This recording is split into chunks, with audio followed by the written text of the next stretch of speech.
We are live. Now we are. Do you know Sonny I'm sorry? Did you know Sonny Borelli? Sonny Borelli. I know. No, ma'am. The Marine Corps is a very large organization. I know, but it's a Well, in accordance with the book of Deuteronomy, we read last Torah portion. We've eaten and we're satisfied, so let's bless our night. Father, we thank you for the food we've received. We thank you for the land. In Yeshua's name, amen. Amen.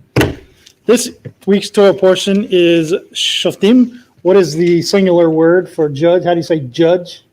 Shofet. Shophet. What's so funny, Addie? No, I still couldn't remember what that word meant. Oh, I got you. Yeah, that's cool.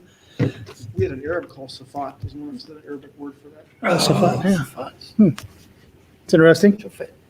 So while preparing the slides, just so everybody knows, most of this is slides that we've gone through in past years. These particular ones are from 2013.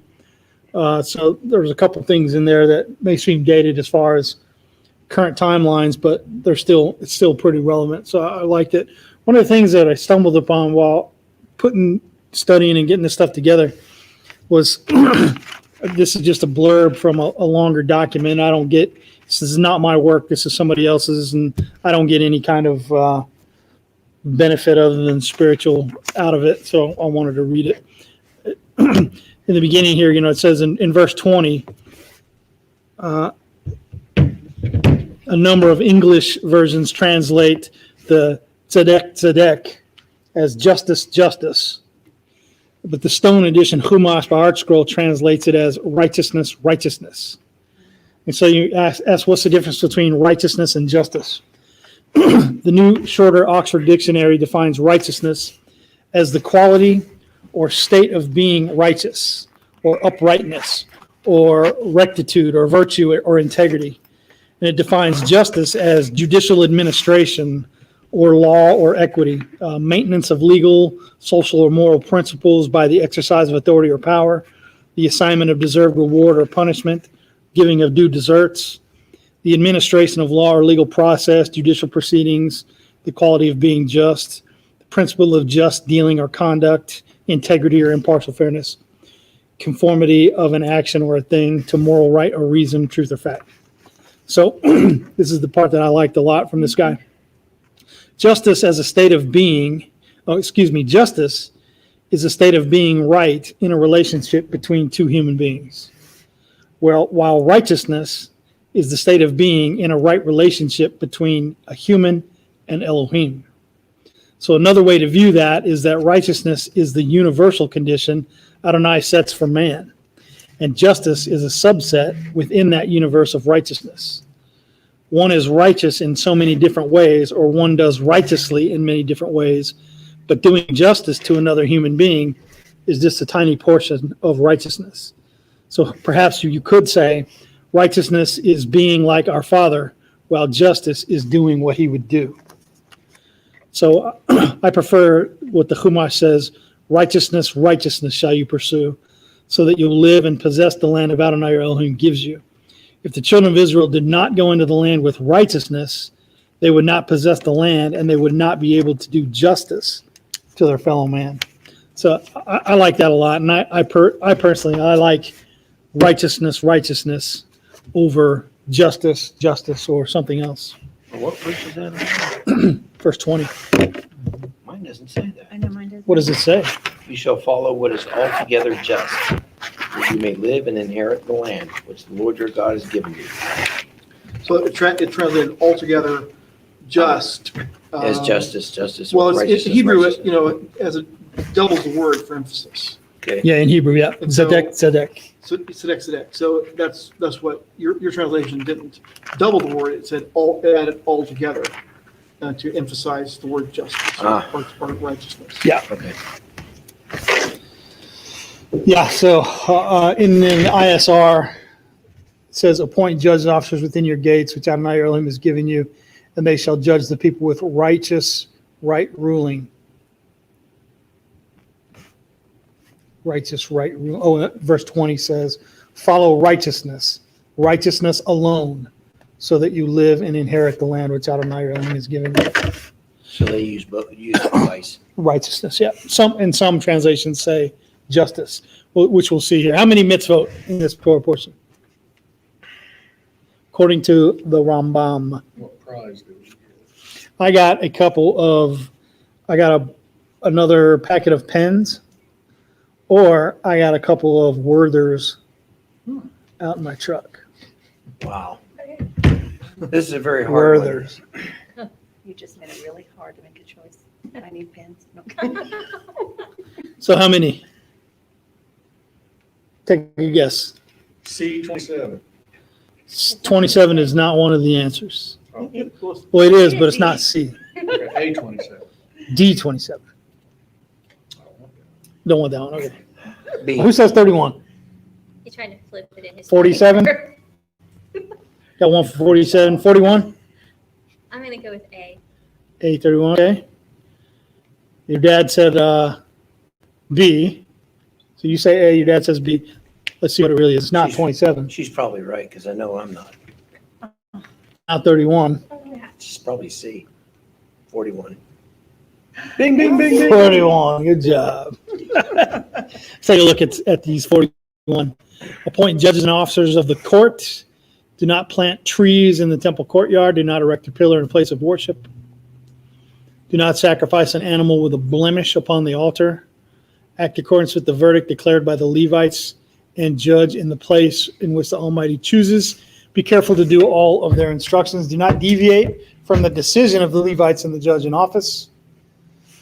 The king which you appoint of Israel must be chosen by the Almighty. Do not appoint a foreigner, a nochri, as a king over Israel. The king shall not have too many horses.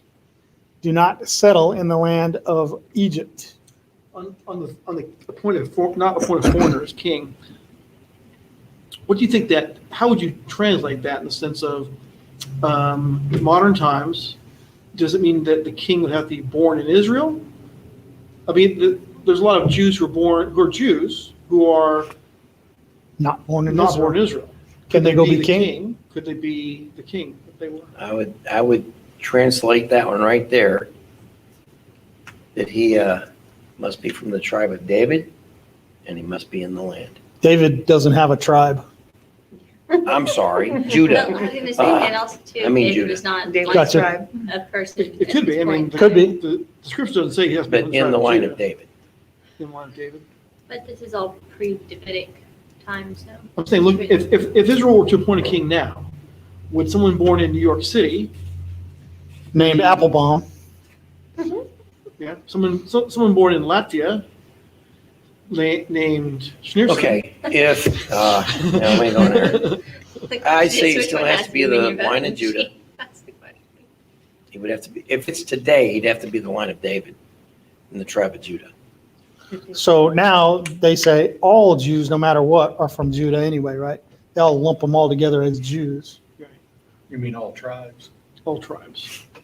Well, not, I mean, except for Levi, maybe. Still must be from the line of David. but the question isn't whether he's from the line of David. The question is, does he have to be born? Does he have to be born in Israel? Or can he be born in Latvia or New York City? Someone line Netanyahu of David was born born in in Israel Israel. or someone line of David born in Netanyahu. New York City.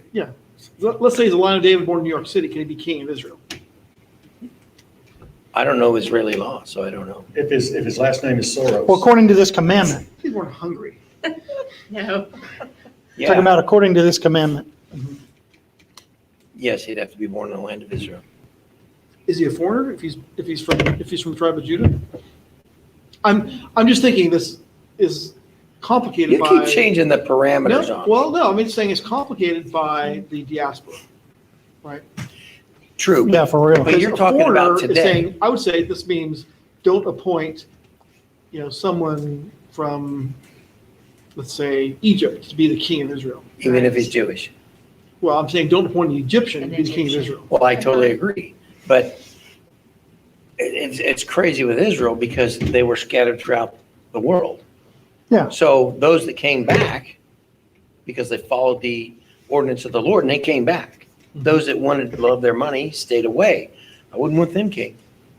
Well, I think what we're saying, yeah, I get what you're saying, but the point is you couldn't make someone who is born and full Jordanian That's right. king of Israel. I totally agree. Was there any instance of this in the Bible?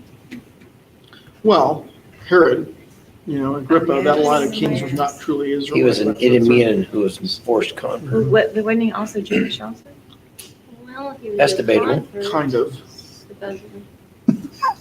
He was related to them, but he was definitely Idumean. And a forced convert at that.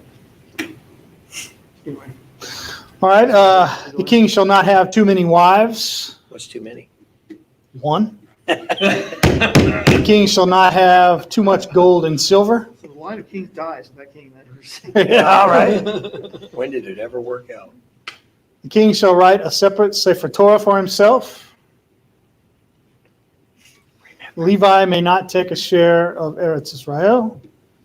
We are to give the foreleg, the jaw, and the stomach to the Kohen. The Torah of Teruma Gedolah. What is Teruma Gedolah? Great something. The big Teruma? Big blast? Gedula. Gedula. That means like nobility Gedolah. or something, right? I don't Huh? know. I can't remember. Doesn't Gedolah mean something like nobility or something like that? Big, large, Gadol, Gedolah. Is Just it gives Truma a it- blast? Assigns, yep. Yep. Kiel Gadol Adonai. And What does teruma means- mean? Doesn't it mean an offering of some type, like a type of offering? Of the two Ruma. Teruma? I'm just I don't know. I'm gonna say it's like a big horn blast. Wayne? First fruits offering. okay. Ah, I thought it was an offering So of some kind. Truma means elevate. Elevate, Okay. Yom to lift up. Teruah. No, okay, so wait a minute, could you break that down? I mean, in other words, because you said the other day that other thing meant that. The big lifting I up. said the other thing meant that. Yeah, This ain't The the other great thing, Corban though. or something like that. Korban means to draw near. Yeah, to draw near. So I'll translate it as sacrifice or offering. Yeah. Truma, the word truma means to elevate. To lift You may up. sing it as a heave offering in some translations or an elevation offering. The word room means to lift up in that. And Gedola means great. In this context, it's like the first fruits is the idea of it. I get that. Okay, and give the first fleece to the Kohen.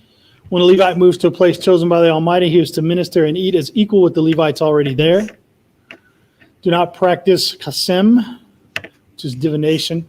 Do not practice kashaf, which is sorcery. Do not practice the art of chaber, spellcaster. Do not inquire of a shalov or a familiar spirit, or ask of an animal skin bottle.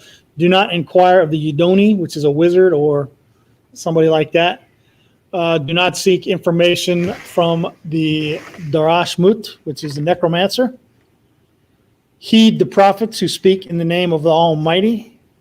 Do not prophesy falsely in the name of Almighty. Do not prophesy in the name of idols. I dare say, if you're not a prophet, don't prophesy. Don't fear a false prophet, That's a good idea. right? That's the, that's kind of an interesting. That's the very, So- shot. So many people think, well, I'm a prophet, so I'm going to get. Or you're going to think, I really like to be a prophet, so I'm going to practice by prophesying. I'm telling you, that happens a lot, Do especially what? in charismatic congregations. Do what? Someone says, I really want to have the gift of prophecy, so I'm going to practice. I don't think I'd practice that. Well, they do. Do not fear a false prophet. I'm not afraid of you, dude. Set aside cities of refuge. Do not show pity for the one who kills another person or injures him.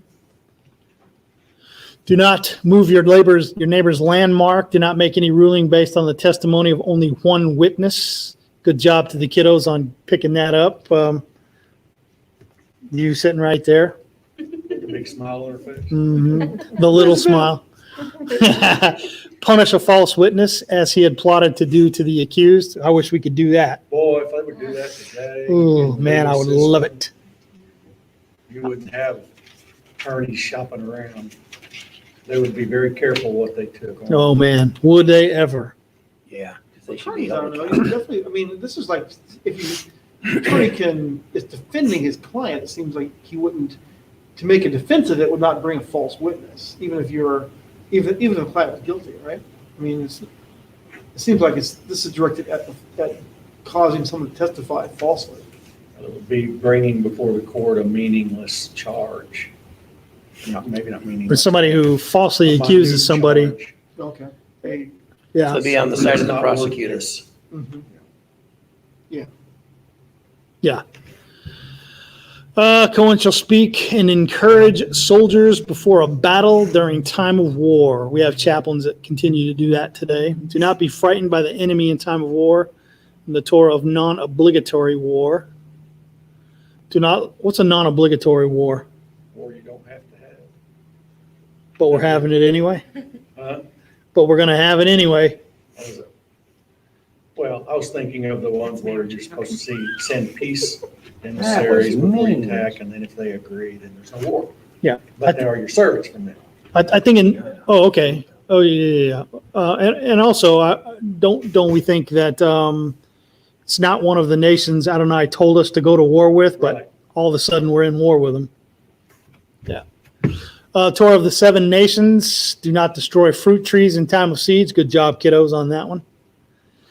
Do not plow or sow the valley where the Eglah Ufa, or the decapitated calf, was performed. The Torah of the Eglah Ufa. Those are the 47 or 41 mitzvot. Broke the neck of a cow. Somebody was murdered outside their city. Appoint judges and officers within all your gates, which Adonai your Elohim is giving you. This is starting at the very beginning, chapter 16, verse 18. They shall judge the people with righteous ruling. Do not distort right ruling, show partiality, nor take a bribe, for a bribe blinds the eyes of the wise and twists the words of the righteous. Follow righteousness alone. Tzedek, tzedek. You can see it down there at the bottom there. Tzedek, tzedek. So that you live and inherit the land which Adonai your Elohim is giving you. I can't remember what part it was, a story from the Talmud where they wanted to, not a Torah judge, but a regular government appointed judge, and they wanted to expose him as a bad guy. And so family members come together. Maybe you remember this story, Wayne.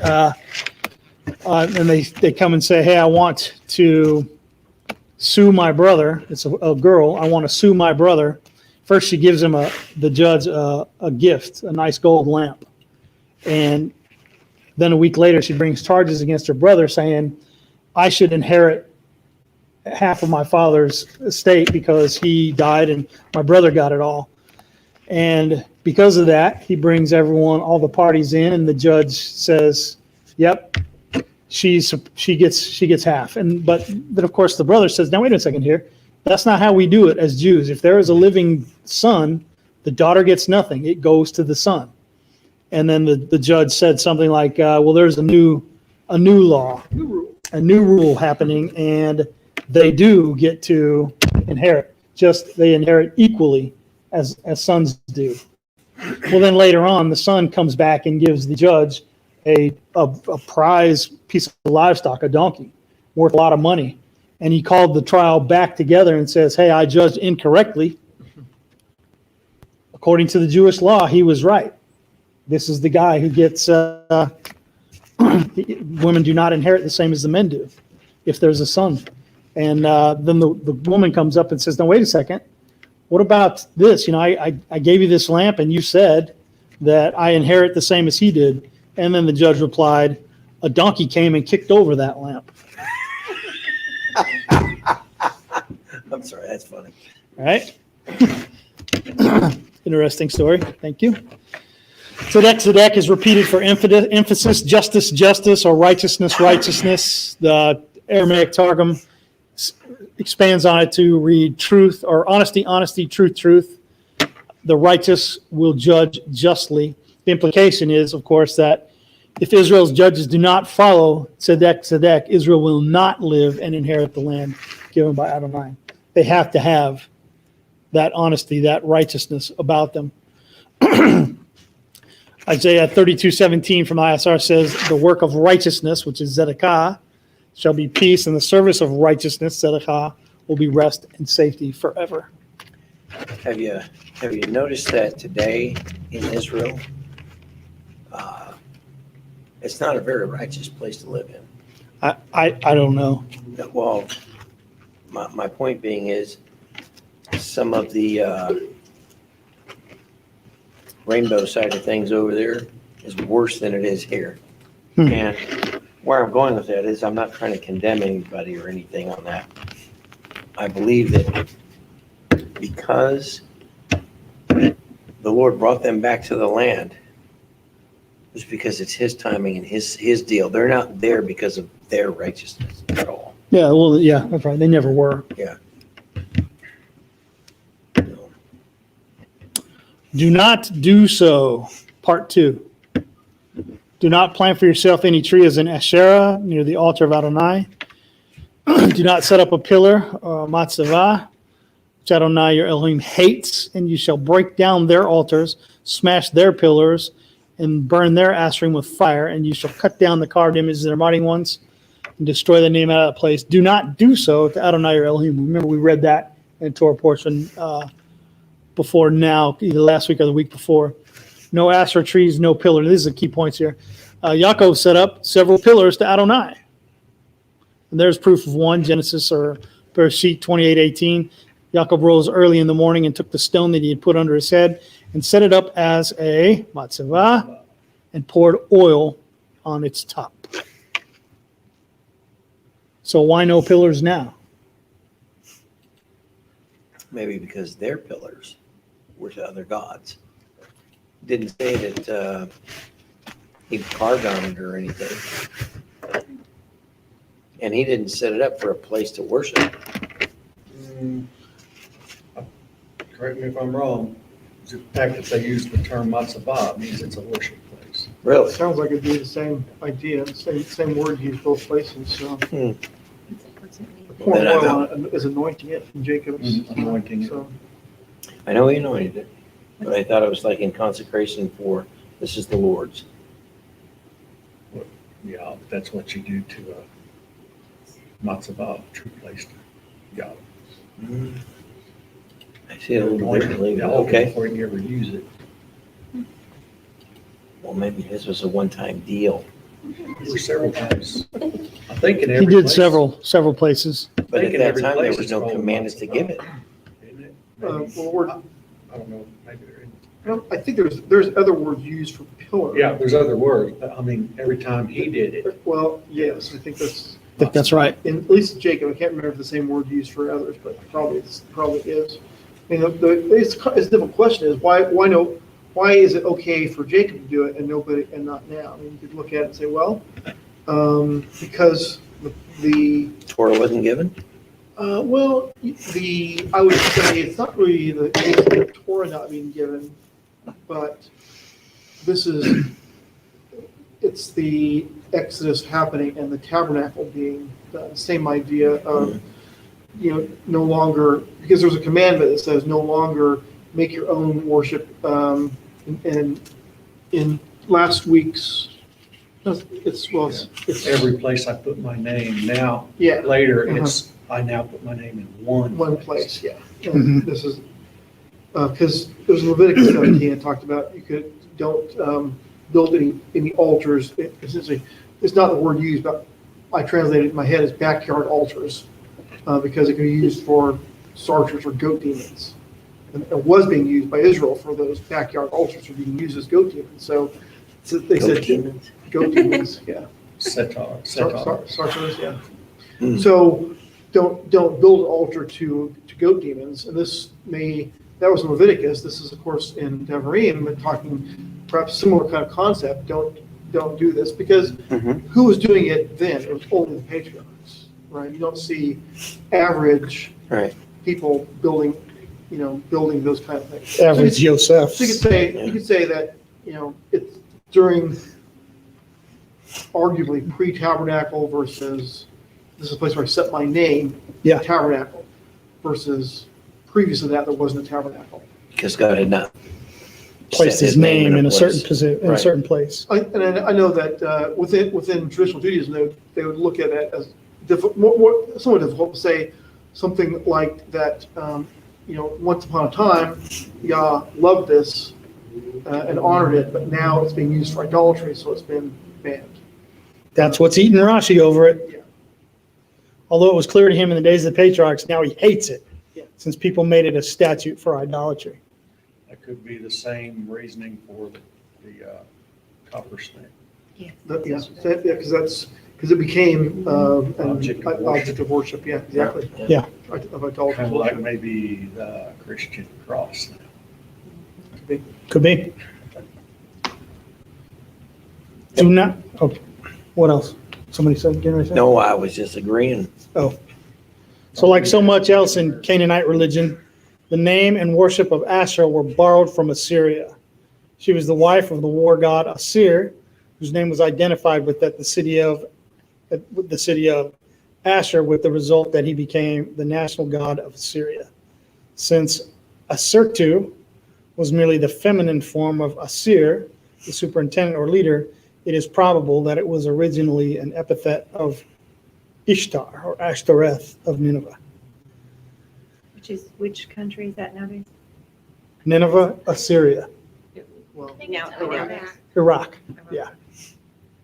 In the West, however, Asherah and Ashtoreth came to be distinguished from one another, Asherah being exclusively the goddess of fertility, whereas Ashtoreth passed into a moon goddess.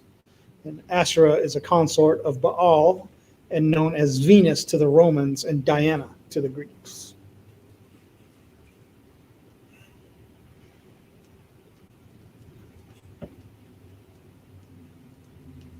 Did you know that statue that you can find in the mall here in Lawton, Oklahoma, No, at Curious Goods. at Curious Goods, yeah, sorry. By Lawton High. Biblical archaeologists have discovered drawings of that and depict her as the wife of Adonai. Do what?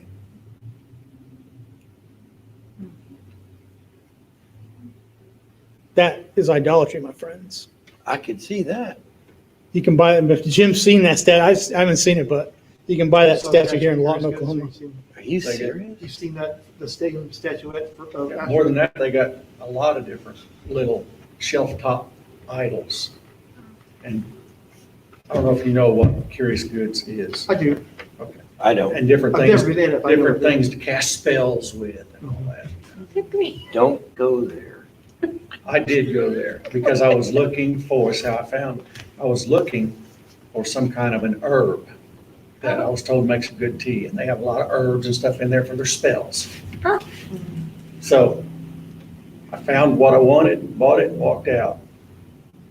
3 days later, I had my truck roll over accident. I said, "Oh, no, You never went never back, going right? back there again." Wow. I think I know, it's probably, at one time there was a Curious Goods shop in the mall, right? That's the first time I came in I don't know, contact. this is by Lawton High, and it was somewhere else. Yeah. A little house type thing. Wow. And they have a lot of Wicca people going in and out of there. Too bad. Idolatry and stoning. When there is found in your midst any of your cities, which Adonai your Elohim is giving you, a man or a woman who does what is evil in the eyes of Adonai your Elohim, in transgressing his covenant, and has gone and served other mighty ones and bowed down to them, or to the sun, or to the moon, or any of the hosts of heaven, which I have not commanded, and has been made known to you, and you have heard, and have searched diligently, then see, if true, the matter is confirmed that such an abomination has been done in Israel, then you are to bring out to your gates that man or woman who has done this evil matter, and you shall stone to death that man or woman with stones at the mouth of 2 or 3 witnesses. Shall he that is to die be put to death? He is not put to death by the mouth of 1 witness. Good job, kiddos. The hand of the witnesses shall be the first against him to put him to death, and so the hand of the people last. So you shall purge evil from your midst. This is a commandment while living in the land. We can't do it here in Latin America. Right? It is an abomination to serve other gods and to serve the moon or the stars, something like that. Idolatry, spiritual adultery, idolatry equals spiritual adultery, and the penalty is death by stoning on 2 or 3 witnesses. I got one deal. Okay? It doesn't matter if it's in the land or not. An abomination is an abomination. Serving other gods, whether you're in Israel or not, is still an abomination. Right. But we can't stone them to death. What doesn't mean you can't put them on a boat and put them over there and then do it? Just saying. I'm afraid you can't stone them to death over there anymore either. Oh, really? Like, Oh, okay. why is it that when it said sun, moon, and stars, I thought it was very curious. That would hurt. Why in the world did the countries develop flags that use the sun, moon, and stars? You know what I'm saying? There's so many countries in ours, stars, with the China, why did we adopt stars is what I guess what I'm saying, because it seems like, I can see with the other countries, because they actually are part of their religion. I want to say, I thought there was a couple of flags that don't have any sun or moon or stars in them. Right. Yeah, there's plenty of flags like that. But, Was it Norwegian or? well, all the ones that kind of have the cross of St. George or the cross of St. Andrew. Or just stripes. St. George's cross is One has a triangle in it, it's black, and then it has a color here and a color here. What? No, that's not it. Well, I'm just saying, it seems curious to me, because it seems like as Canada's got a leaf. careful as our founding fathers were about things like that. I'm surprised that they put stars in our flag, because, I'm not surprised. I don't know why they chose them. I mean, indicative or representative of the colonies at the time and now the states. I really can't answer your question. I don't know why they would I don't know, or would not. I'm not a, what is it? Vexillology? Is that the study of flags? Are you serious? Yeah, pretty sure. Isn't that What right? did you say it was? I'm not sure. Vexillology. It wasn't in Polish, I didn't get it. What I find kind of odd is that why is it, there's such a prohibition against worshiping the sun, moon, and stars, and against astrology and all that, and yet the Hebrew calendar is a lunar calendar. By definition, we kind of have to watch the moon. Well, Oh. it's a lunar solar calendar. It's not either one. Well, And that's right, but- and the Bible but we do specifically watch things says, going on in the sky, Yeah. all those things. Well, That's using it for calendrical reasons is different than worshiping the stars. yeah, he says it is to show the times and the seasons. Genesis 1:14. So in that respect, we're not worshiping those things, but we are using them as a tool to tell us what time of year it is. Yeah. Even in the U.S., I would say, when you look at your people, think of the traditions around the flag in the U.S.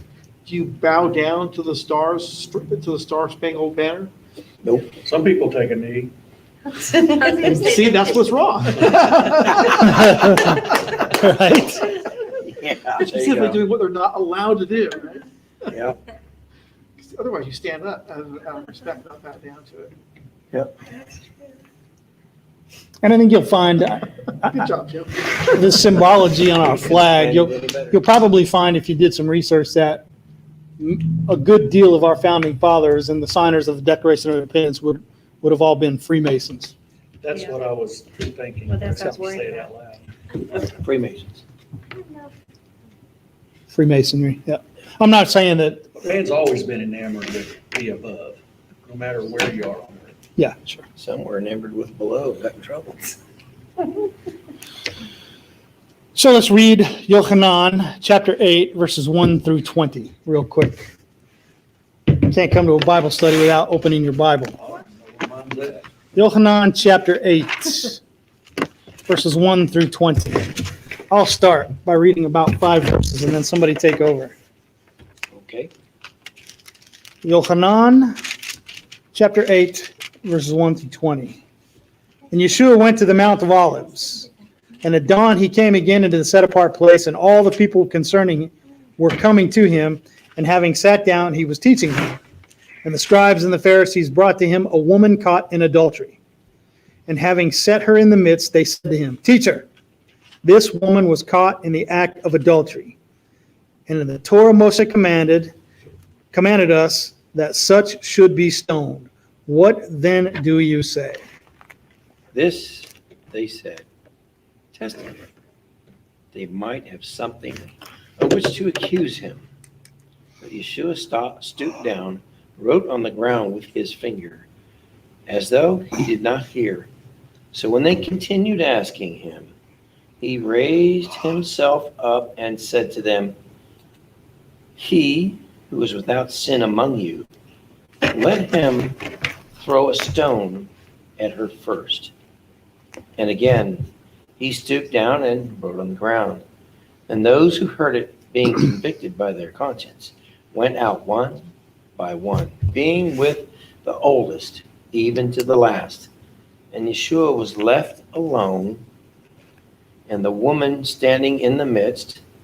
When Yeshua had raised himself up and saw no one but the woman, he said to her, "Woman, where are those accusers of yours? Has no one condemned you?" She said, "No one, Lord." And Yeshua said to her, "Neither do I condemn you. Go and sin no more." Okay, someone else. And Jesus spoke to them again, saying, "I am the light of the world. He who follows me shall not walk in darkness, but have the light of life." The Pharisees therefore said to him, "You bear witness of yourself. Your witness is not true." Jesus answered and said to them, "Even if I bear witness of myself, my witness is true, for I know where I came from and where I am going. But you do not know where I came from and where I am going. You judge according to the flesh. I judge no one. And yet if I do judge, my judgment is true, for I am not alone, but I am with the Father who sent me. It is also written in your law that the testimony of two men is true. I am one who bears witness of myself, and the Father who sent me bears witness of me." And they said to him, "Where is your Father?" Jesus answered, "You know neither me nor my Father. If you had known me, you would have known my Father also." These words Jesus spoke in the treasury as he taught in the temple, and no one laid hands on him, for his hour had not yet come. So was Yeshua making reference to that passage in Devarim? Yep. Comparing his words with the passage in Devarim, is there anything that we can glean about Ephraim and the northern kingdom's idolatry/adultery? Well, you've confused me here. Well, Ephraim and the northern kingdom are often referred to as kind of, well, falling away with other lovers. Jeroboam's folly. Beyond that, though, I mean, the whole, Yeah. not just him as leadership, but Ephraim is often is typified by being going after other lovers. Right. And Setting up festivals that are not right, yeah, even having their own copy of the Septuagint with changes. Have we talked about that? Let's worship on Mount Gerizim. Set up a temple on Mount Gerizim, right? Exactly. Check. I don't think it's on top of the Septuagint, though. Isn't their own The Torah? Their own, It's the, It's their own Ten Commandments. yeah, it is. Actually, it's not- 11. For sure. It's not They have Greek, 11 so commandments. it's in Paleo Hebrew. in Paleo Hebrew, right? So if It's he's, called the Samaritan Pentateuch. Yeah. Pentateuch, that's what I meant, sorry. if he's, the reference he makes in the passage out of Devarim, in my understanding, will be the one, two or three The two witnesses. witnesses, right? Mhm. And in my view, what you can glean from this is that if Yeshua will forgive, Mhm. there aren't any accusers that's going to stand. Right. And so that there are no witnesses that are going to stand against you if Yeshua is for Right. you. They all left. Question. Was she in the wrong? Did she sin? Maybe. Well, Yeshua said, He didn't condemn her. sin no more, Go and sin no more. Yep. as if she had sinned. But there's one other But there was aspect. no accusation. But there's one other aspect. According to the Torah, you're supposed to bring them both. Yeah. They only That's what I'm brought saying. one But half. What I'm saying is, was Yeshua saying that she was innocent of that? no, No. she's saying that the No, punishment of said that at all. stoning by stoning to death is not valid because she's Right. not a witness to prove that. Not that she wasn't worthy of being stoned to death if witnesses would come forward. But since there were none, this isn't worthy. Because the other one party might have been one of them. I would say that's fairly likely. Just from what you should have said. Yeah. Alludes to, she did do it, now he's telling her, don't do it anymore. Right. Go and sin no more. Okay, moving on. Chapter 17, 8 and 9. When any matter arises which is too hard for you to judge between blood and blood, between plea and plea, between stroke and stroke, matters of strife within your gates, then you shall rise up and go to the place which Adonai your Elohim chooses, and shall come to the priest, to the Levites, to the judge who is in those days, and inquire. They shall declare to you the word of right ruling, and you shall do according to the word which they declare to you. And from that place which Adonai chooses, you shall go and do according to all that they instruct you. Do according to the Torah in which they teach you, according to the right ruling which they say to you. You do not turn to the right or to the left from the word that they declare to you. And the man who acts arrogantly so as to not listen to the priest who stands to serve before Adonai your Elohim, or to the judge, that man shall die. So you shall purge evil from Israel, and let all the people hear and fear, and no longer do arrogantly.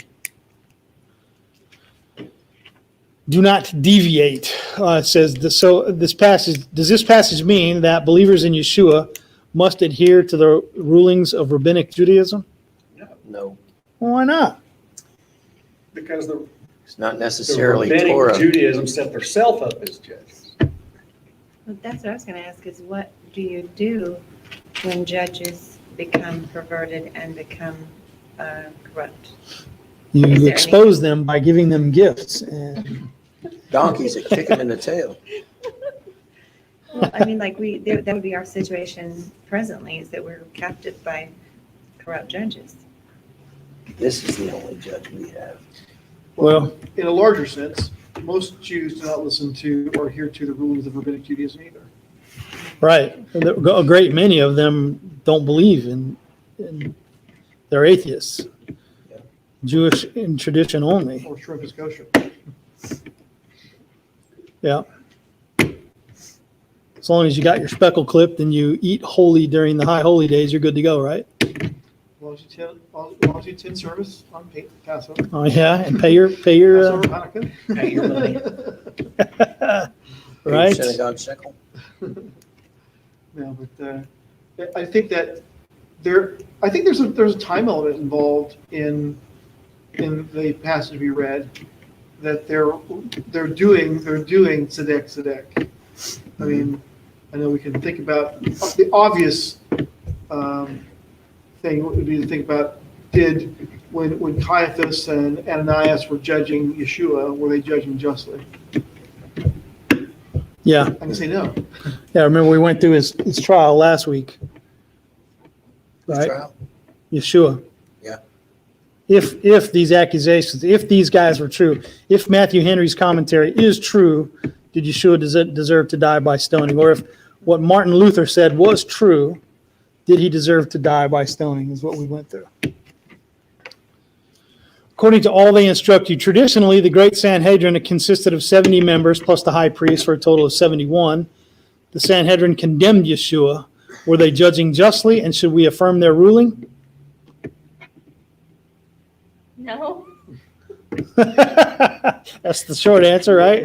Exactly. Peter and Stephen both tell us in Acts 3 and 7 that Yeshua is the prophet like Moshe. And if you do not heed that prophet's words, Adonai will require it of you. So Yep. did the Sanhedrins of 30 CE to the present heed the words of Yeshua? Nope. Did the Jerusalem Council in Acts 15 consult the Great Sanhedrin? Nope. The Talmud is not a uniform interpretation of the Torah, but captures disagreements of the rabbis. That's the big thing I want to say. You know, a lot of people might feel like the Talmud is just as set apart as the Torah. They won't ever say it. I don't believe, but they sure act like it is. But it's not just what this says. It is not uniform interpretation. It is just a series of arguments.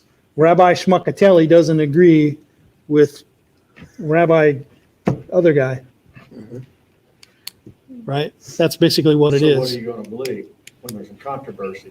Why can't we have our opinion also? The rabbis say, no, if a rabbinic underling disagrees, or sees that disagreement in the Talmud, how are they supposed to judge? The answer is, according to rabbis, you never read it without a rabbi. And also, Then you become a Karaite. but also, especially in rabbinic Judaism, it doesn't matter. It doesn't matter if they're right or wrong. If the majority of the rabbis say it's one way, you must incline toward the Even though it majority. specifically says, do not incline after the majority to do wrong. Well, in the Talmud, most of the disputes, Is this a Talmudic discussion? most of the disputes have a resolution. Yeah.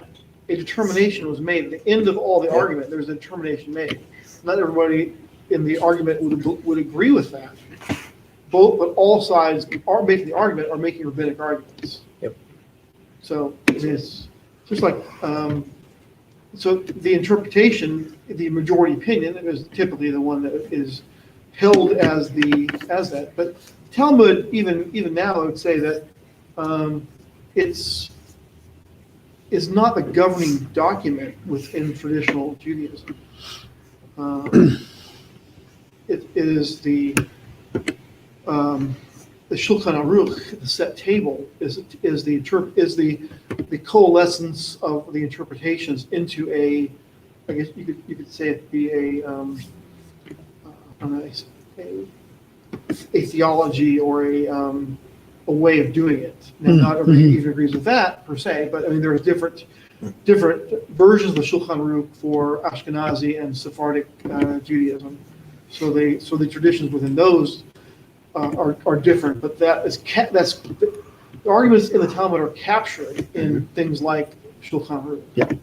So there's no more argument about what's the way to do it. The Shulchan Aruch basically says which way is going to be the way forward. You can read the arguments in the Talmud, and then you can read the decisions in books like Shulchan Aruch. But we live in an age now where we are able seemingly to reject things that we know simply don't line up with Torah, right? Right there. Is that- But does that mean? Does that mean you can't find wisdom in the Talmud? Nope. And if you find wisdom in Talmud, can you put it into action into your halakha? What if you find wisdom in Eastern Orthodox theology? That's what I was fixing to say. Can you put that wisdom into your halakha? As long as it doesn't go against the Torah. I mean, Why would you need to consult that if you're following the Torah? Well, like a lot of things, just not simply not. They just doesn't tell us how to do it in the Torah. Doesn't it say don't inquire after how it's done?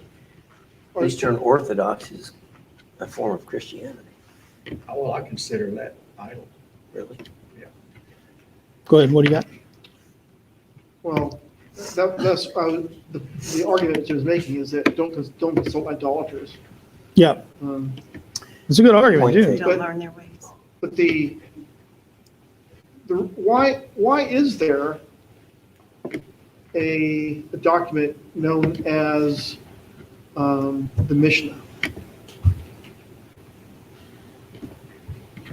So, well, Well, for example, the Mishnah records how things were done yeah, during a certain period of time. during that period of time.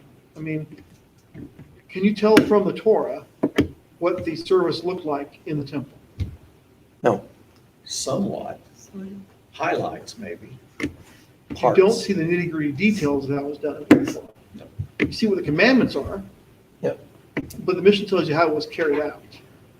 And that's what people desire, I think, is more of a, not just a summary statement, but the A to B to C.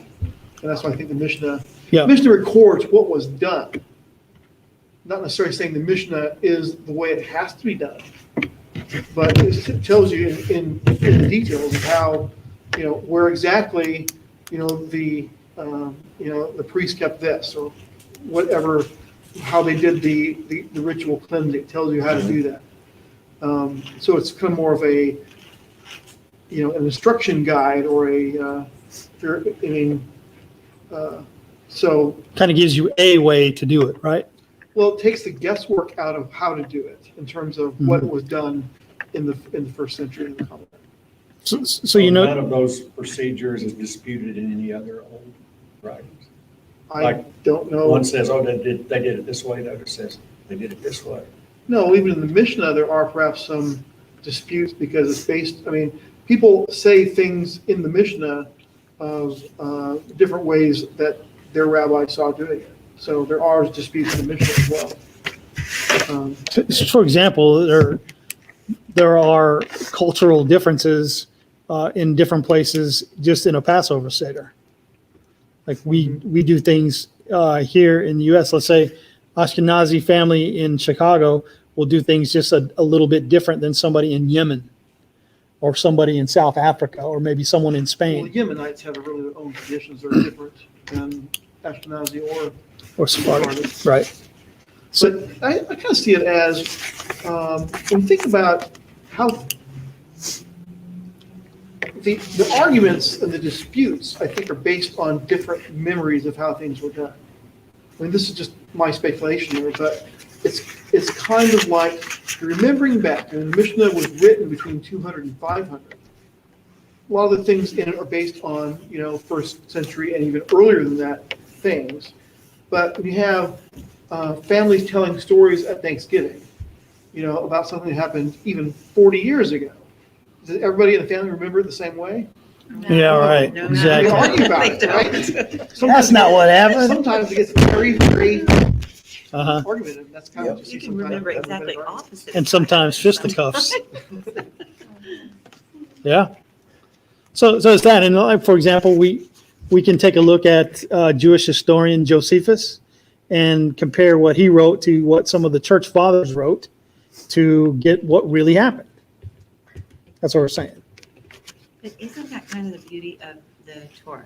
But That not it the only Eastern gives Orthodox you, or the like with Western side. Sabbath, with Sabbath keeping, to me, it just amazes me. I'm always just telling the kids, it's incredible. You know this is from God because it gives you enough, it gives you what you need, but it never harnesses you with something that is too difficult, too hard, and too extraneous that, you know what I'm saying? It's like it gives everybody that wiggle room to do, what works for them and how they, you know what I'm saying? It's like it doesn't, how do you explain it? There's a lot Rigid. of room in all these things for your own personal judgment on things. I mean, except like murder, you know what I'm saying? But even in there, I mean, they're killing, comes in all, between murder and killing, and Yeah, we'll talk a little bit about that very thing here in a little bit. But well, even amongst us, we sometimes interpret things a little bit differently Mhm. and do things a little bit differently. Yeah. And that was something we had in last week's Torah portion, right? You're not always going to do what everybody's doing here today, whatever is right in his own eyes, right? And that's right now, that's kind of what we're stuck with. What's right in your own eyes? Because there is not that, I mean, there hasn't been that supreme authority on how to do it really since the first exile to Babylon, I think. Yeah. Yeah. Because even in the Second Temple period, there were different groups that were not going to obey other groups the way they were doing. I mean, the different schools of the Pharisees would not obey each other's rulings. The Sadducees and/or different groups of the Sadducees were not necessarily all in line with each other. We don't really know what the different groups were, but there probably were more than just one group. And they would have different interpretations, and their communities operated within those rules, even at that time. And for example, Qumran, the Dead Sea Scrolls community, those had different rules. They had their own rules. I mean, you've read probably the Damascus document, community rule, things like that from the Dead Sea Scrolls that Mhm. really show this is our doctrine. And it was rigid in the sense of, this is our doctrine, follow this or leave. And Yeah. that's- If you can't, If you can't. hit the road, Jack. Yeah, get out of town. It's kind of like They the were- household. And they were very critical of the Pharisees. They felt the Pharisees had the power to enforce more rigid standards than they did. And so they were angry with them because they were not enforcing what they considered to be the right, right ruling, so to speak. They thought that the Pharisees were not doing it. The Sadducees were completely out of the question. The Pharisees, they looked at as being, they had the power and the authority to do stuff. They should have been enforcing more actual righteousness, at least in whatever their version of that was. Anybody else? We're going to move on. Moving on. Let's reread Devarim 17, 14 to 20.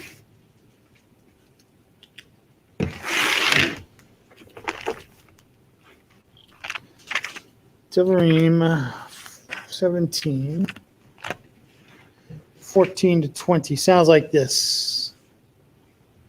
This was your entire Aliyah. When you come to the land which Adonai your Elohim is giving you, and shall possess it and dwell in it, then you shall say, let me set a sovereign over me, like the nations all around me.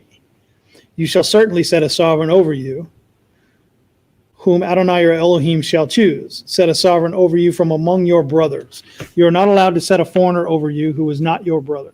Only he is not to increase horses for himself, nor cause the people to return to Mitzrayim to increase horses. For Adonai has said to you, do not return that way again. And he is not to increase wives for himself, lest his heart turn away, nor is he to greatly increase silver and gold for himself.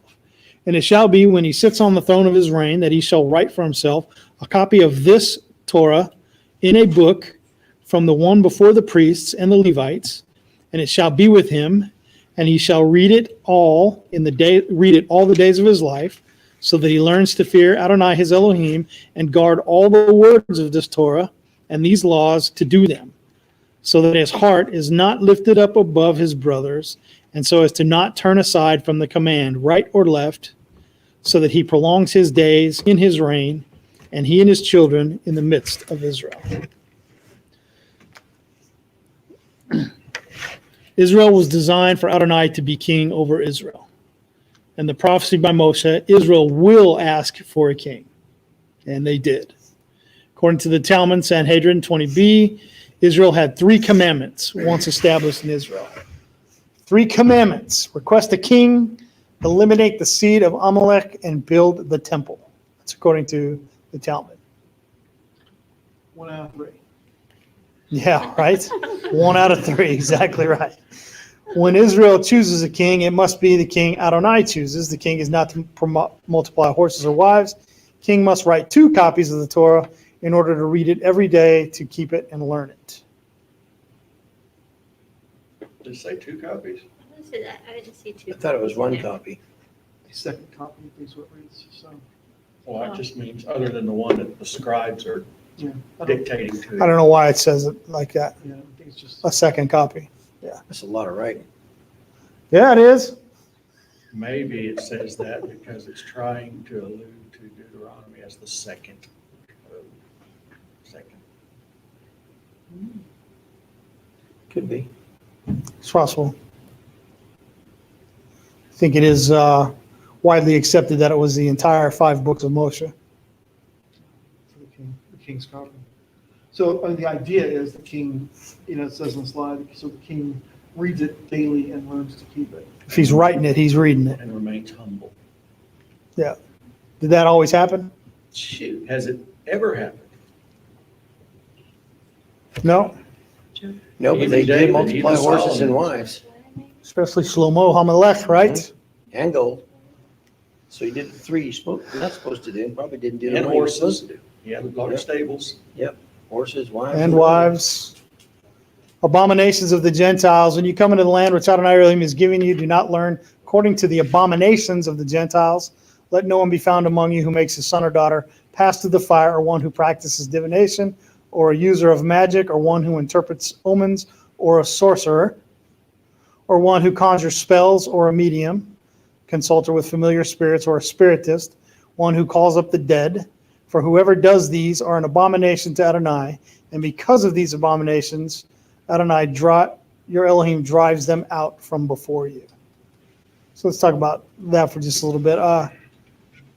The Gentiles are going to be driven out because of their abominations. Given our children as a burnt offering, divination, magic, consulting familiar spirits, and sorcery are forbidden. So let's talk about those for just a second.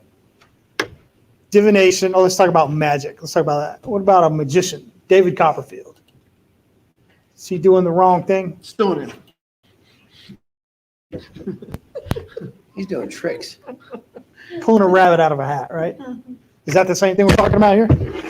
Bugs Bunny. Like our very good friend Luke Crouch is an amazing young man with sleight of hand abilities. Like it's unbelievable to watch him. It's crazy. He'll make nickels come out of your ears for weeks. Is he doing the wrong thing? I don't think so. I think it's different. I've done that to my kids too, but I Uh-huh. always make sure, I would tell them, I know you see on TV and everything, magic, magic, magic. This is a trick. You know that. It's a trick. It's not magic. What about all the kids that just become humongous Harry Potter fans? That would be magic and divination. You think? Yeah. They celebrate Christmas in Harry Potter. I don't celebrate Christmas though. Didn't she say she went to great lengths not to do anything that was a real? Supposedly, I don't know. I mean, She's kind of, lately, she's become a little bit of a, She's an outcast now. yeah, it's kind of neat because she stood up. Spoke out for against right, transgenderism. Yeah. Said a trans woman is not a woman. Nope, it's not. no amount of magic. What about your fortune cookie at your Chinese restaurant? I don't know about that one. What about calling up the psychic network on your Yep. phone? That's definitely a no-no. You gonna say something, Wayne? That's a I've never touchy called a issue. second network. What about reading your horoscope in the newspaper? Do they still have newspapers? Yes, that's consulting familiar What about spirits or something like consulting your horoscope? that. That's wrong, is what I'm saying. Checking out your zodiac sign. Same thing. I think it's interesting that all these have been, I thought, even up to last, month or something like that, I would have thought, okay, no big deal, I would have said like, abortion would be the same as making your children pass to the fire or whatever. I would have never connected the dots between all these things, but honestly, I've been seeing that they, just literally, they've been connected. One mean, dovetails into the other. Well, literally calling up the dead. It was just the other day I saw that there were certain groups of people that were doing that, in connection with abortion. You know what I'm saying? So I'm saying I would think, this was ancient history, but apparently it's not. All these things are lumped together. What about the kids today that say, "Oh man, you should have seen my fortune that I got at the Chinese restaurant the other day," and make decisions off of it? That's the wrong thing to do. Because, They probably had pork telling anyway, so. yeah, you're right. Fortune It's invalidated. a form of divination. Well, You're consulting. sorry, that doesn't. Some random guy. Probably. Or I remember seeing maybe a Simpsons or something a long, long time ago where he was going to leave his wife because he got a fortune cookie that said move on to another wife or something like that. And then a month later he goes and gets another fortune. It says, Should have and stayed, buddy. yeah, the guy at the Chinese restaurant says, "Hey, we're out of leave your wife fortune cookie. Bring out the new one." The whole magic thing is so controversial. I've known, people who they don't watch Disney movies, that their kids can't watch Disney movies because of the whole magic thing. And I don't know what to do. I don't know exactly how to feel about it because I love Disney movies. Of course, we were the people that didn't have any TV or anything. That's true. We went through our Amish phase.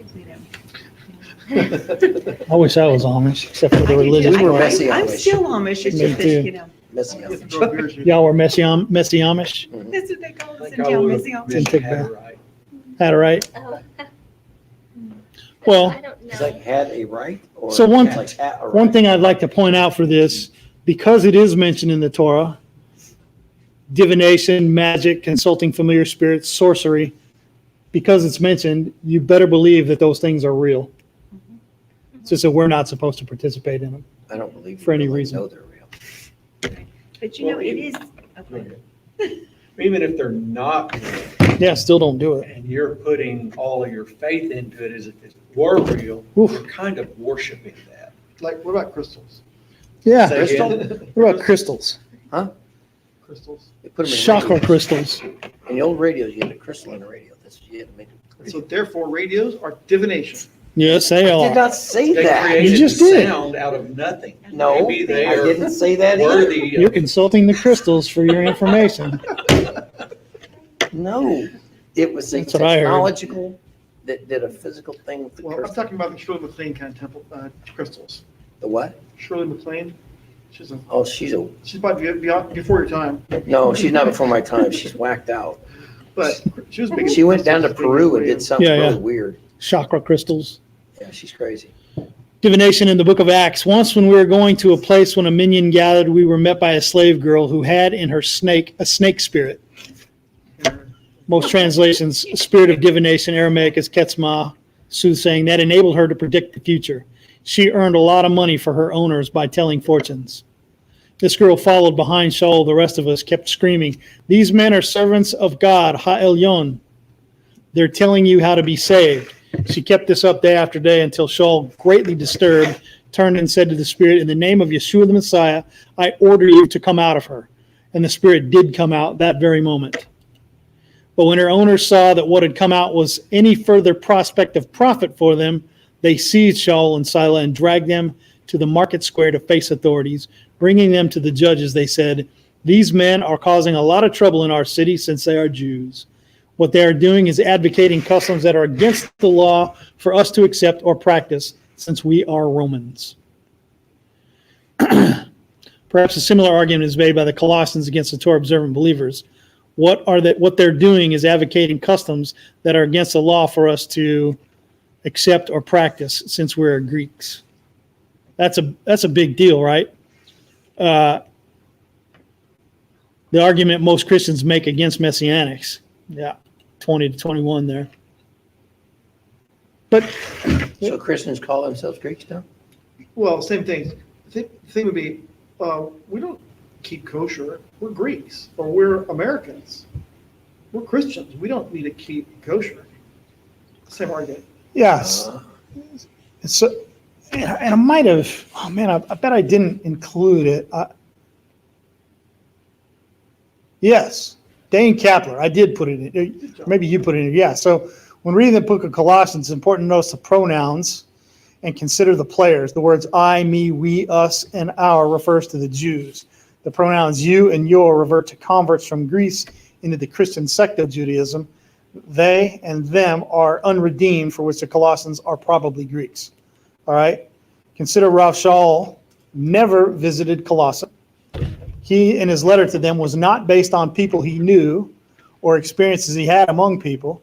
There were never really a significant Jewish population in that city. So when this strange sect of Judaism called Christianity sprang up in the city, the people really didn't know how to react. This caused some friction among the Greeks and Romans living in that city. One of the major sources of difficulty was the fact that both Greeks and Romans took off for work on the venerable day of the sun. They both mourned the winter solstice and celebrated a gift-giving occasion 3 days later when they brought evergreen trees, holly and mistletoe into their houses and burned the Yule log. What is a Yule log? It's a log. Yeah. A log, Yule log is the word Yule, of course, is Germanic, but it's the idea of having a perpetual burning. Long burning flame. fire in your house. Long burning log. So I can't have a fireplace now? No, it's not what I'm saying. But they burned this one specifically during this time because it burned for a long time. Oh, I see. That was deemed the Yule. Yeah, Oh. Both groups had fertility holidays celebrating Oestra or Ishtar, Easter, every spring after the spring equinox, where they painted eggs and spoke of an egg-laying rabbit. These guys converting to Judaism and worshiping the Christian way would celebrate Sukkot, Passover, Hanukkah, and the new moon each month were weirdos, and they took off the day designated for Saturnalius. So if you read Colossians 2:16 and 17, therefore no one is to act as your judge in regard to food, drink, or respect of a festival or new moon or Sabbath day, things which are a mere shadow of what is to come, but substance belongs to Messiah. The traditional Greek-minded meaning is Westerners say, you Messianics need to lay off and quit telling us modern Greek-minded Westerners to celebrate the Sabbath and Jewish holidays. Look, what was just the shadow of what we already know, which is salvation through Jesus. Boy, did they miss the boat. So considering the text and the times, Paul is really saying, don't let the Greeks bother you if you've done a change to your holidays and diet in face of these pagans. These celebrations are just a taste of the goodness which is to come, that is the Messiah. Amen. Two completely different ways to look at it. Another cool thing here was, I really like this. I was told of a conversation which a brother had. One of his coworkers said to him, according to Colossians 2:16 and 17, I can celebrate Sabbath on any day I want. And the brother replied, okay, then I'll choose to celebrate the Sabbath on Saturday and on the Jewish holidays like the master said. His coworker replied, no, you can't do that. That would be legalistic. That's not legalistic. Pretty awesome, right? Wisdom is known by our children. That's Dane Kapler. Yeah, right? Magic and diviners transliterated Ki hagoyim ha'ale asher ata yoresh otem el meonim ve'el kosamim yishma ve'ata lo ken nata lecha Adonai Elohecha. Kasam is the word. For these nations whom you're possessing, do listen to those using magic and to diviners. But as for you, Adonai Elohim has not appointed such for you. Kasam rockets. This is back in 2013, so I'm not sure they still have them, but I wouldn't doubt if they still have thousands of them stockpiled, which regularly launched by Hamas. What does Hamas mean in Hebrew? Hate? Hamas, no? Chaos. Chaos, that's right. Yeah. That's what Get Smart was always battling against. Really? Mom. Oh, yeah. With the intent to kill Jews in Israel. They're named after Iz al-Din al-Qassam, a Syrian cleric who preached jihad against the British Zionists in the 1920s and 30s. He was killed in the first guerrilla action against the British in 1935. Al-Qassam means the generous, the charitable in Arabic. But in Hebrew, it means one who practices magic or divination to make something an appearance. Here's some of those rockets. Don't you know how funny that looks? I used to play with those in the backyard. Giant fireworks that do lots of That harm. reminds me of Wiley Coyote. It wouldn't bother me if Those those blew up on the rockets. launch pad. Yeah, all right. Pressure someday. Chapter 18, verses 15 to 19. Adonai your Elohim shall raise up for you a prophet like me from your midst, from your brothers. Listen to him, according to all that you asked of Adonai your Elohim in Horeb in the day of the assembly. We talked about the day of the assembly, or ecclesia, in several Torah portions ago, or a couple of Torah portions ago. Let me not hear again the voice of Adonai Elohim, nor let me see this great fire anymore, lest I die. And Adonai said to me, what they have spoken is good. I shall rise up for them a prophet like you, out of the midst of their brothers, and I shall put my words in his mouth, and he shall speak to them all that I command them, and it shall be the man who does not listen to my words, which he speaks in my name, I require it of him. Ooh, that's scary. Ketuvim Netzarim identifies that prophet as Yeshua HaMashiach. You will listen to him, Shema Yisrael. Yeshua is speaking my words. And when the priests and Levites questioned Yochanan the Immerser, they asked him if he was the prophet. And he said, no, I am not. You know, I'd seen a movie one time that the hero, or whatever you want to call him, looks at this one guy before he shoots him, and he says, you know, do you believe in Jesus? Yep, good, you're about to meet him. And then another time, it was, he said something to the effect of, it doesn't matter if you believe in God or not, because he believes in you. In other words, you may choose not to do what the Lord says, but guess what? You're going to meet him anyway, whether you believe in him or not. So that's kind of, well. Yeah. Yeah, objective reality is not changed by what we believe. Right, exactly. Muslims believe Muhammad is that prophet. Did he come from the midst of the Israelites? Nope, Muhammad? nope. Adonai sending a prophet like Moshe is in response to the quest to not hear the voice of Adonai. Psalm 29 says that the voice of Adonai shakes the wilderness, strips forests bare, breaks the cedars of Lebanon, and causes deer to give birth. I shall raise up a prophet like you. If Yeshua is the prophet like Moshe, and if he came to speak exactly the words given to him by Adonai, and if he did all that Adonai commanded, why didn't the priesthood and Pharisees hearken to those words and obey what Yeshua said? Didn't say they had to. Because it wasn't time yet. I half agree. Wasn't time, yes, for sure. I think they, That part of the prophecy about him being rejected had to be fulfilled. yeah. But the Lord, I guess He the Lord also kind of called knew them they're, sons of Satan, those same people. Yeah, Which they so were- they obviously were not children, you know what I'm saying? Brood Children of adders. yes, they had free will. And I'm sure that in some way, for sure, that their eyes were dimmed. They Yeah. simply were not allowed to see the truth, and their resolve had been strengthened. Adonai strengthened their hearts Like he did to Pharaoh. be able to have the Pharaoh. confidence to resist, just like he did Pharaoh, Yeah, okay, and just like he's doing to so Hard to- many people now. yeah. Their eyes just cannot conceive of it. They're blinded by it. You know, it's the hardest thing because I remember when Connie and I were younger, it's ironic. I didn't grow up in a family that went to church together. I think it's out of all my time, I spent maybe 2 years going to church with my brothers that my stepmother sent us to, right? So it was easier for me when I came to the Lord in '88 in Hong Kong to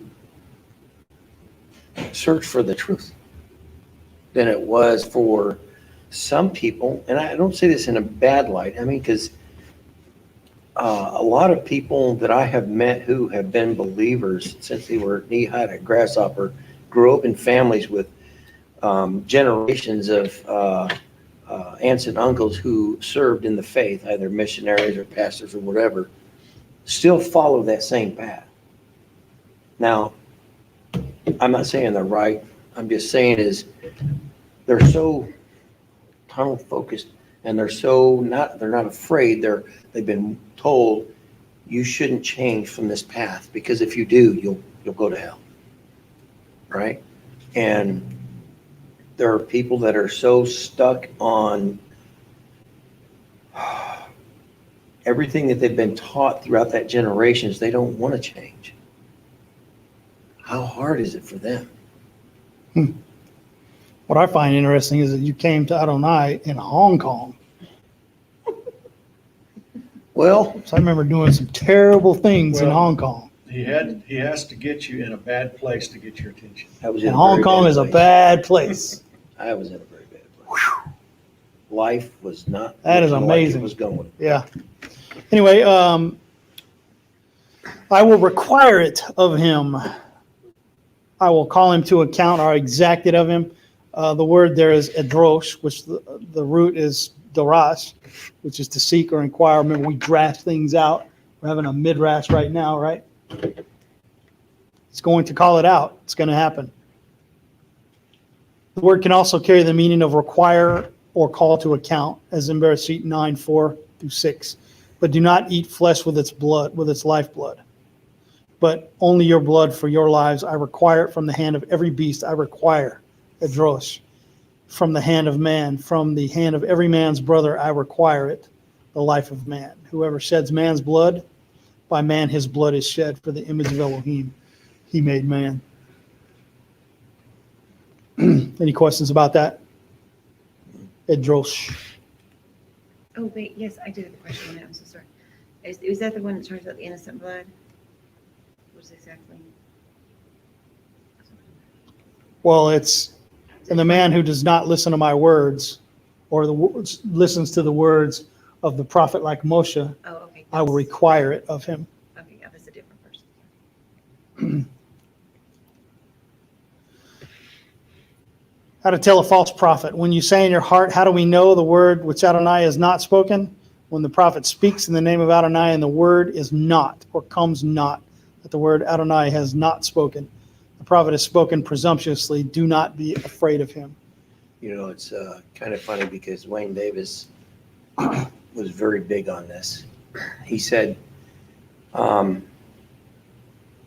prophet is who speaks in the name of the Lord when they say something, it comes to pass 100% of the time.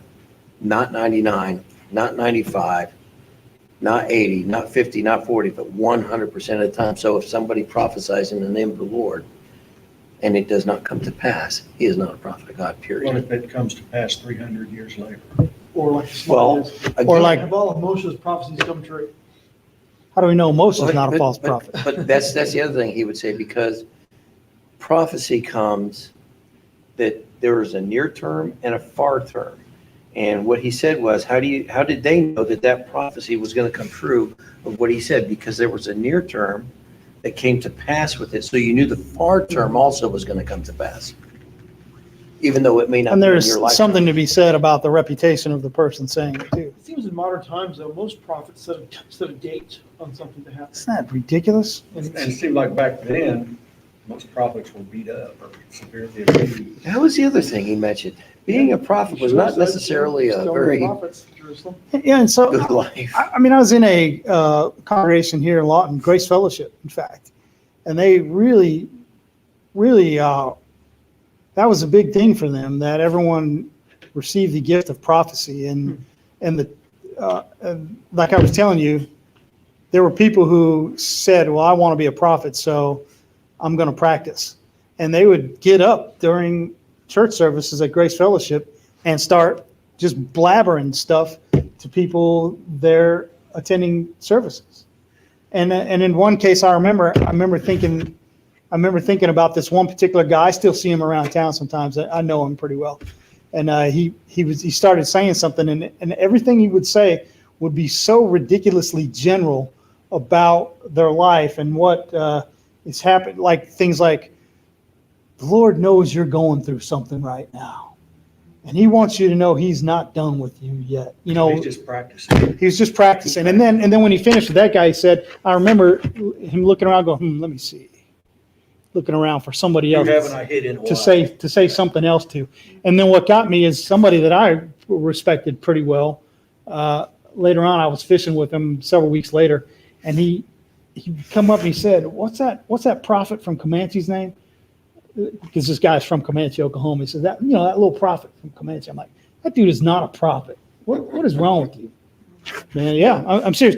They practice that, But even and it's prophets, ridiculous. Even the prophets in the word, I was taught that speaking the word of God, and I forgot what word he used in the Hebrew, whatever. Speaking the word of God is a form of a prophet. But he says the other side is the seer. And that's what I believe a lot of Christians out there, when they think of a prophet, that's what they think, a seer, somebody that tells the future or can tell you what you're going through right now, even though you've told him nothing, and then boom, this is going to happen to you. And like you said, they come out with general.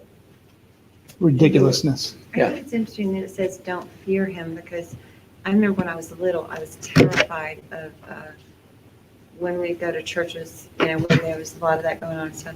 I was terrified, because they would have, and it seemed like they kind of used it as an intimidation on you. And like when I got older, I was involved in a church, and it literally was like, it was almost like if people that were going against this person in the congregation, it was like the people from the pulpit would say things against them as a prophecy, what I'm saying? Like, you better turn from whatever. And it was just that they were going against them, not against God. And it was usually used as an intimidation tactic a lot. Sure. Yeah, Benny Hinn uses it a lot. There was one caveat to this, how do you know if a prophet is real? And it was in our last week's study. Oh, well, yeah, one reason is if they say they make something come true, but then they tell you, let's go follow another God. Yeah. That's one It big, could be a prophet. yeah. And then in this Says it, case, and it comes true, but it can only come true because God let it come true. Let it come true. to And test you, He says, because I'm testing. I'm testing you. Yep. It'll come true, but if he says, let's go worship another God, And That's a bad deal. That's the caveat. yep, you Could bet. that be the latter, the end times type thing, where this person that does signs and wonders and stuff like that? And could that be something that people might see as like, Well- this is true, but yet this person is. Yeah, well, it could be. What about latter times? I think it's any time. If prophecy comes true, you might say, maybe he's a prophet from God. It Yep. came true. But then he comes to you and Uh-oh, says, he's hey, telling me to go against the Torah. Bingo. yeah, there we go. There you have it. So I can remember, and I told you that story about the guy who was getting up and just practicing with this general mumbo jumbo. On one occasion, they had this woman come. I can't remember her name, but they picked several people to come and stand in front of the congregation, and she was going to step in front of each one of those people and give them whatever. Word of knowledge. Yeah, exactly. And they had to have people behind them to be catchers, because in some cases she would touch them and they would fall down. And I knew this was mumbo jumbo, so I was one of the ones picked. And I'm telling you, Been there. I was just standing there, and when she, shoving on JD and he wouldn't go down. yeah, no, Push back. I pushed her back. When she got to me, she just looked at me and went to the next person. Did not say a word to me That's funny. because I think she knew I knew this was mumbo jumbo. But I'm going to tell you something else. On another occasion, another guy came, and he talked to Regina and I both. This is during a time in our life where we didn't have two nickels to rub together. And this guy straight up said, I'm telling you right now, in March of this year, your life is going to change drastically. And he says, it's not going to be what you think it is, but it is going to change drastically. And my wife and I are like, oh, great. Maybe we're going to win the lottery or something. The lottery wasn't back then, but maybe we're going to come into some money finally. That'd be great. Instead of eating ramen noodles, we might get some hot dogs. So to put in the ramen noodles. But that's what we thought. But I'm telling you, March 1st of that year, I met Jim Barfield and Wayne Ingalls and a bunch of other people, and our lives changed forever. That guy. And we have it on cassette tape. The guy was so confident, he says, I'm going to record this, and you get to have the tape, and you listen to it. Because in March, your life is going to change. It did. So, Remember that congregation we went to in Fayetteville? When Keith and Linda went to? I had gone forward like you, and they're literally trying to push me down. yeah, I hate that, man. No, forget Because it. my aunt had, Stop pushing me, man. What's Yeah. wrong with you? we were talking about that this morning because we were talking about how that, I can't remember what it was, we were talking about how that the spirit, wherever the spirit of God is, or if there's things going on, sometimes people can't, it's like they respond, like sometimes people that can't control themselves, they still respond to the spirit of God. But my aunt, she was like, when she was younger, she had some kind of a gift. I don't know exactly what it was, but she was lifted up really high. She had, saying she, everyone she was around, it's like they would come all the time, what is God saying to you about me? What is God saying to you about me?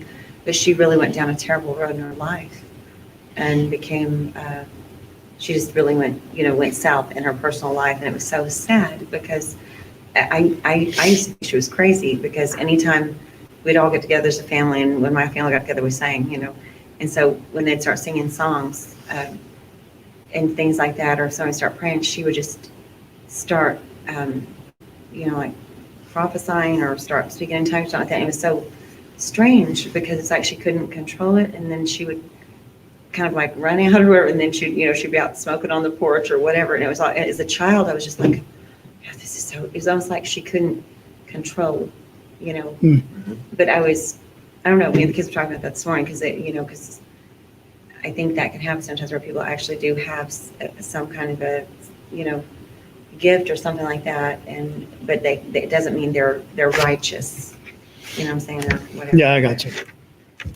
Like the girl we just read about in Acts, right? Yeah, exactly. Yeah. All right, cities of refuge. Therefore, I'm commanding you, saying, separate 3 cities for yourselves. Adonai, your Elohim, enlarges your border, and as he swore to your fathers to give you the land which he promised to give to your fathers, when you guard this command to do it, which I am commanding you today, to love Adonai, your Elohim, and walk in his ways all the days, then you shall add 3 more cities for yourself besides these 3. So that innocent blood is not shed in the midst of your land, which Adonai is giving you as an inheritance, or blood guilt shall be upon you. So the purpose of these cities is protection against the shedding of innocent blood. Is this an actionable commandment for us today? Your answer is absolutely not. It is not actionable. Because I don't care what kind of an accident it is. If you flee to another city, you will be extradited and brought back, and you will be charged. You cannot just go to another city. But keep in mind too, this wasn't just so this guy could go there and thrive and live his life however he wanted. This was simply to keep this person alive. He didn't necessarily, he didn't get to have anything. Here we go. We talked about it. It's not for murderers. But even in the case of an accident, this wasn't just so this guy could pack up his house and move to another city and have a new start.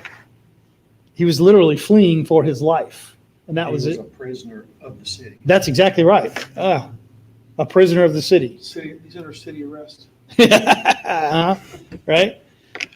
But when anyone hates his neighbor, shall lie in wait for him and rise against and smite them the life from him so that he dies, and he shall flee to one of these cities. The elders of his city shall send and bring him from there, give him to the hand of the revenger of blood, and he shall die. You shall not pardon him, but you shall purge innocent blood from Israel. You shall purge the blood of innocent blood from Israel so that it might go well with you. Cities are, here we go. Refuge were only for manslaughter or negligent homicide, not for murder. Murderer can't safely seek refuge. And in nowadays, even if it was accident, you do not flee.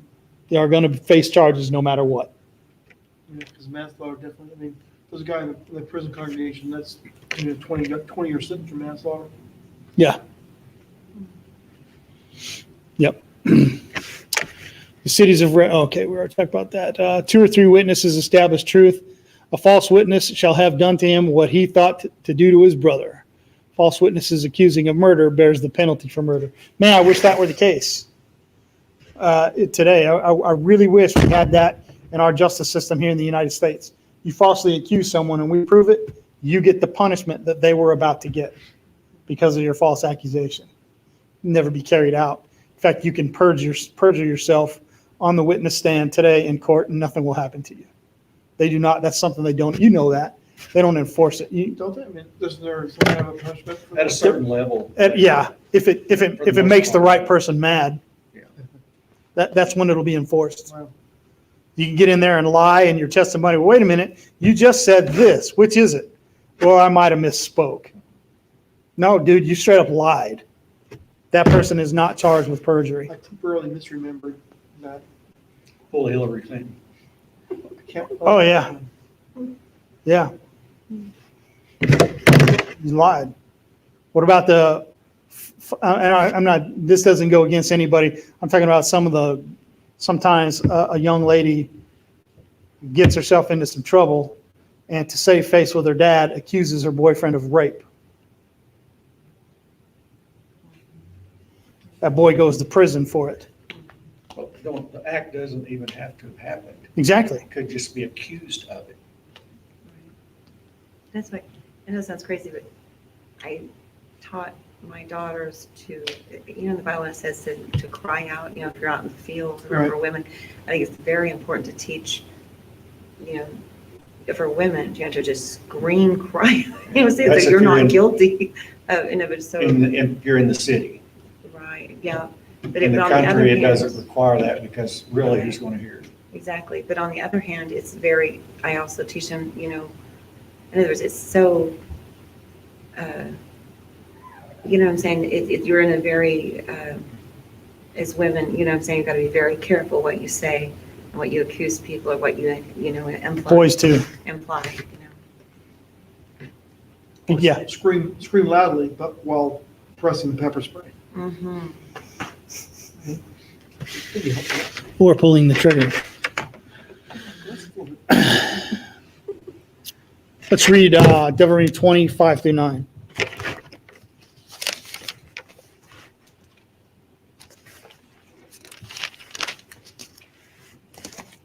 And the officers shall speak to the people, saying, who is the man who has built a new house and has not dedicated it? Let him go and return to his house, lest he die in battle. Am I in the right place? Yeah, okay. And another man dedicate it. And who is the man who has planted a vineyard and has not begun to use it? Let him also go and return to his house, lest he die in battle, and another man should begin to use it. And who is the man who is engaged to a woman and has not taken her? Let him go and return to his house, lest he die in the battle, and another man take her. And the officer shall speak further to the people and say, who is the man who is afraid and tender of heart? Let him go and return to his house, lest the heart of his brothers faint like his heart. And it shall be, when the officers have finished speaking to all the people, that they shall appoint commanders of the divisions to lead the people. So both merciful for the soldier and improve morale in the army. How much would military morale improve if this were the regulation for modern militaries? A lot more people getting married. That's for sure. I think you'd have a lot less troops, but a lot more loyal troops. Yeah. I heard something, Mike. I remember in 08, my commander saying to us, he says, listen, if a soldier does not want to deploy, he's not going to go. They will find a way to not go, or he or she. And I'm telling you, what do we have? I think in our battalion at the time, we had about 17 female soldiers. We took 3 with us. All the rest got pregnant. All of them. All the rest got pregnant. That's right. And one of the 3 got pregnant on deployment, sent back home immediately. If they don't want to go, they're not going to go. Especially today. Oh, I'm having a little bit of mental illness. Anyway, I don't know how it would improve morale, but Well, the only ones left would be the gung-ho, we're together, let's do it. I can tell you for sure, when I was a young man, as a Marine or a soldier, when the war came around, there wouldn't have been anything holding me back from going. I don't care if I just got engaged. Hey, we're going to postpone this wedding until I get back. I'm going. You're not going to keep me here. I just got a new house. I might die, but I'm not staying for a new house. That's just how I would be personally. You probably too, especially when we're young men are like, nah, I'm going. This is how it was. But that's for obligatory work, not non-obligatory works. That's true. That's true. When you draw near to a city to fight against it, you shall make a call for peace to it. And if it accepts your call for peace and open to you, then all the people found in it are to be compulsory labor and serve you. But if it does not make peace with you, you shall fight against it. You shall besiege it.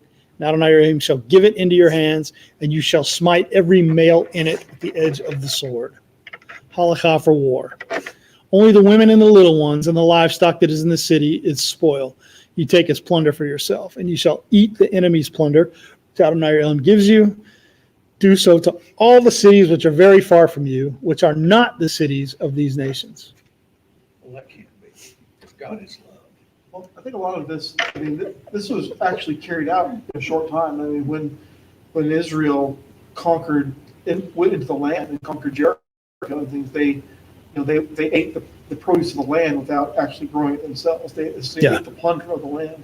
Mm-hmm. So why I never understood why America didn't follow that. The one that says that if you go and or if you conquer a land, or you know what I'm saying. Why did they deal with things the way, you know what I'm saying? Like just let nations just go do it. And it's like Afghanistan going back, and why didn't they put them under tribute? You know what I'm saying? Because then you're a colonizer. And a racist.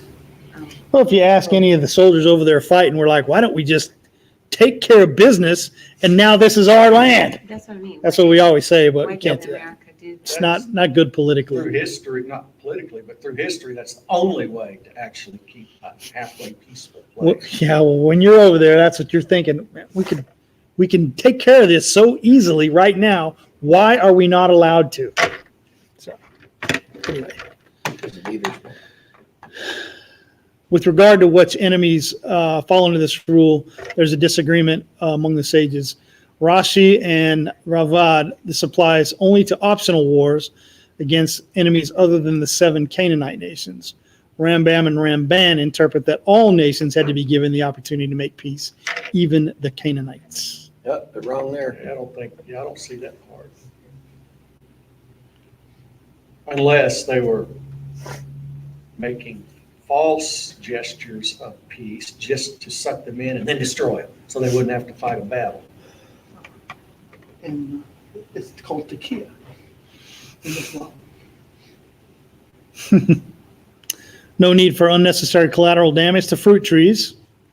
New fruit trees take a full 4 years before its fruit may be eaten in the 5th year. Allegorically, fruit and deed are linked. Say to the righteous, it is well, for they eat the fruit of their doings. That's why the kids knew we're not cutting down any of those apple trees to build these ladders, Amen. to besiege the city. Devarim 21, 1 through 9. When anyone is found slain, lying in the field in the land which Adonai your Elohim is giving you to possess, and it is not known who struck him, then your elders and your judges shall go out, and they shall measure the distance from the slain man to the cities round about. And it shall be that the elders of the city nearest to the slain man shall take a heifer, which has not been worked, and which is not pulled with a yoke. And the elders of that city shall bring the heifer down to the wadi flowing with water, which is neither plowed nor sown, and they shall break the heifer's neck there in the wadi. And the priests, the sons of Levi, shall come near, for Adonai your Elohim has chosen them to serve him, to bless in the name of Adonai, and by their mouth every strife and every stroke is tried. And let the elders of that city nearest to the slain man wash their hands over the heifer whose neck was broken in the wadi. And they shall answer and say, our hands have not shed this blood, nor have our eyes seen it. O Adonai, forgive your people, Israel, whom you have ransomed, and do not allow innocent blood in the midst of your people, Israel, and the blood guilt shall be pardoned to them. Thus you purge the guilt of innocent blood from your midst when you do what is right in the eyes of Adonai. The elders are not accused of murder, but have the duty to judge justly and protect the people, and they fail to do so since the murder has There occurred. is the guilt of innocent blood there, even if they don't know who did it. Yeah. So God, I think, mercifully provided a way for that blood not to be held account to them. Sure. Because the city leaders have a duty, but they're not guilty of when someone in their city, they can't control everybody all the time. Right. You know, so they're not- Yeah, but they do this, and God forgives everyone in that city, Right. evidently, not just the leaders, because they They probably didn't do it. probably didn't. I was not able to, I looked, but and I'm sure I probably could somewhere else. I didn't have enough time over the week, but I was not able to find what happened to the heifer after they break its neck. Yeah, I They was gonna just, ask they that just question. leave it laying there? Do they cook it and eat it? I don't know. I couldn't find. And that You ever heard? definitely isn't kosherly killing something.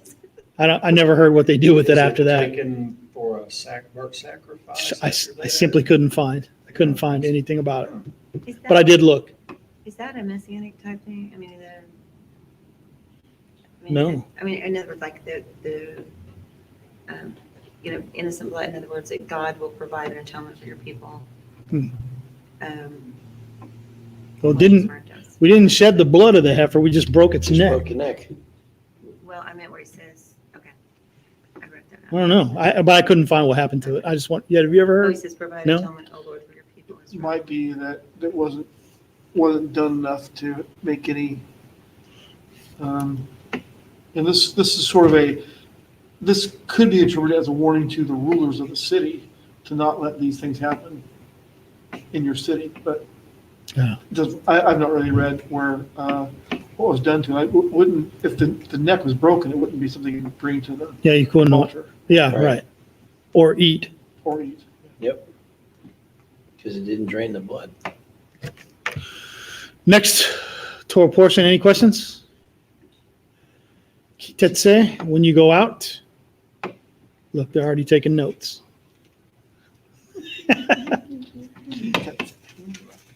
That'll be a question. That will be on the kids challenge. I'm watching. It's not cheating if you write it down. That's good. Yeah, write it down. Anybody got anything else? When you go out. Abba Father, in the name of Yeshua the Messiah, we're truly thankful that we can come today and study your word. We thank you for our service here. We pray, Father, that you be with the ones who couldn't be here with us tonight. And please bless us, everyone, and let's have a great week in service to you. In Yeshua's name. Amen. I did want to go over something, but it's a little. Let's go over it. Well, it was from last week.